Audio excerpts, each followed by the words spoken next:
क्या आप तनख्वाह दर तनख्वाह से थक चुके हैं, वित्तीय जरूरतों को पूरा करने के लिए संघर्ष कर रहे हैं और चूहे की दौड़ में फंस गए हैं? रिच डैड पुअर डैड में रॉबर्ट कियोसाकी पैसे और दौलत पर एक मौलिक नया दृष्टिकोण प्रस्तुत करते हैं जो आपको वित्तीय स्वतंत्रता और स्वतंत्रता प्राप्त करने में मदद कर सकता है।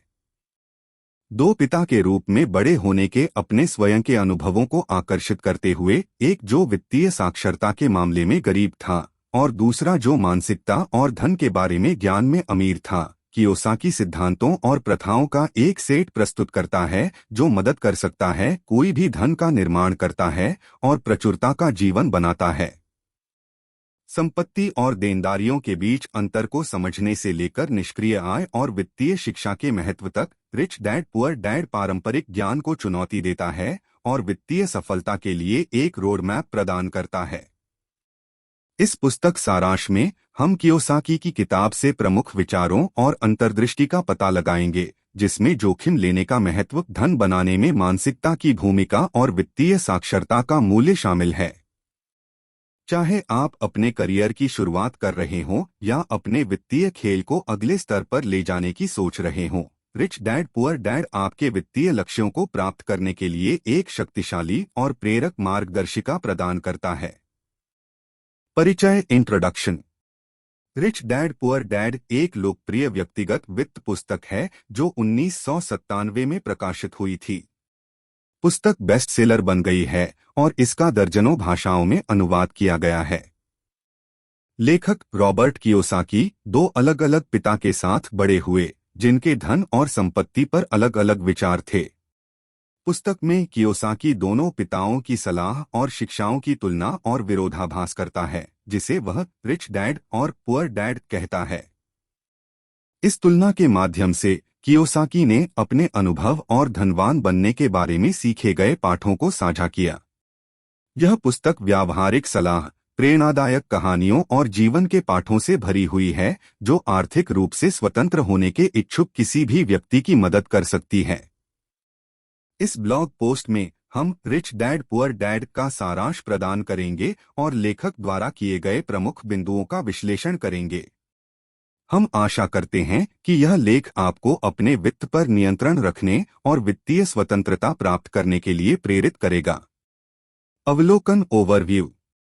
Rich dad poor dad Robert Kiyosaki द्वारा लिखित एक पुस्तक है जो वित्तीय साक्षरता और शिक्षा के महत्व पर जोर देती है।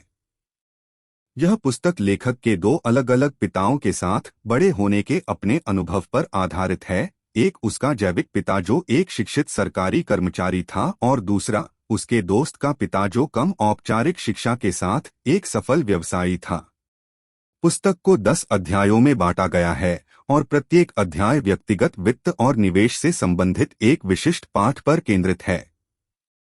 लेखक अपने दोनों पिताओं के साथ अपने अनुभवों का उपयोग धन, निवेश और धन निर्माण के बारे में उनके विश्वासों में महत्वपूर्ण अंतरों को स्पष्ट करने के लिए करता है।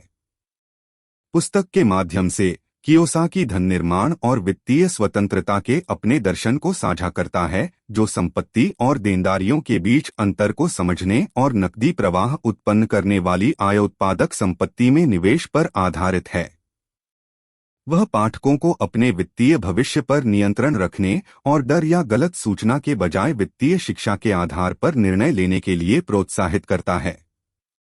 रिच डैड पुअर डैड व्यक्तिगत वित्त के लिए एक व्यावहारिक मार्गदर्शिका है जो पैसे और निवेश के बारे में पारंपरिक मान्यताओं को चुनौती देती है और पाठकों को वित्तीय स्वतंत्रता प्राप्त करने के लिए रोडमैप प्रदान करती है। प्रमुख अध्यायों का सारांश, समरी ऑफ की chapters. Rich dad poor dad Robert Kiyosaki द्वारा लिखित एक व्यक्तिगत वित्त पुस्तक है। पुस्तक रॉबर्ट और उसके दो पिताओं की कहानी बताती है, उसके जैविक पिता जिसे गरीब पिता कहा जाता है और उसके दोस्त के पिता जिन्हें अमीर पिता कहा जाता है। पुस्तक पैसे और संपत्ति को कैसे संभालना है और आर्थिक रूप से सफल कैसे बने, इस पर एक अलग दृष्टिकोण प्रदान करती है। अध्याय 1, रिच डैड पुअर डैड। पुस्तक की शुरुआत रॉबर्ट कियोसाकी ने अपने दो पिताओं और उनमें से प्रत्येक से सीखे गए वित्तीय पाठों का परिचय देते हुए की।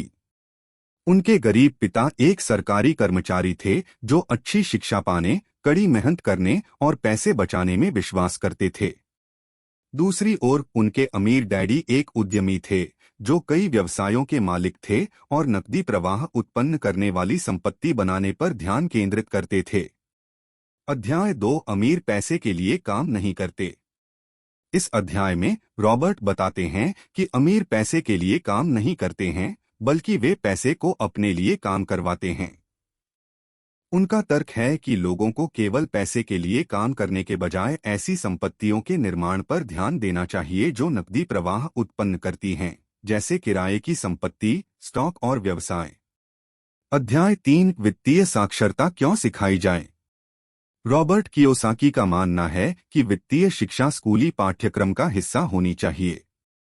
उनका तर्क है कि आज की दुनिया में वित्तीय शिक्षा आवश्यक है, जहां पैसा अधिक से अधिक महत्वपूर्ण होता जा रहा है और पारंपरिक नौकरी की सुरक्षा कम हो रही है।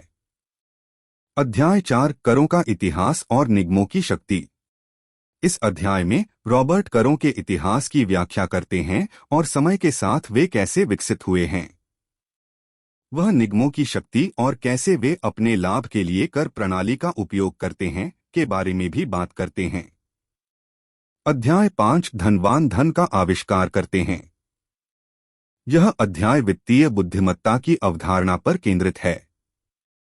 रॉबर्ट का तर्क है कि अमीरों के पास उच्च स्तर की वित्तीय बुद्धिमत्ता होती है जो उन्हें अन्य लोगों के पैसे का उपयोग करके, व्यवसायों में निर्माण या निवेश करके और अवसरों का लाभ उठाकर पतली हवा से पैसा बनाने की अनुमति देता है।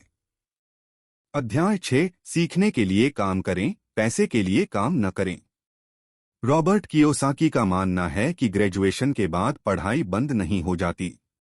उनका तर्क है कि वित्तीय सफलता की संभावनाओं को बेहतर बनाने के लिए लोगों को सीखना और नए कौशल प्राप्त करना जारी रखना चाहिए। अध्याय 7 बाधाओं पर काबू पाना।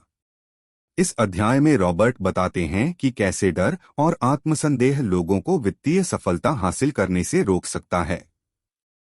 वह पाठकों को सीखने के अवसर के रूप में जोखिम लेने और असफलता को गले लगाने के लिए प्रोत्साहित करता है। अध्याय 8 प्रारंभ करना।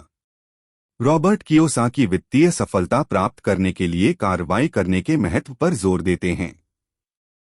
वह पाठकों को छोटी शुरुआत करने के लिए प्रोत्साहित करता है, नकदी प्रवाह उत्पन्न करने वाली संपत्तियों के निर्माण पर ध्यान केंद्रित करता है और खुद को समान विचारधारा वाले लोगों से घेरता है।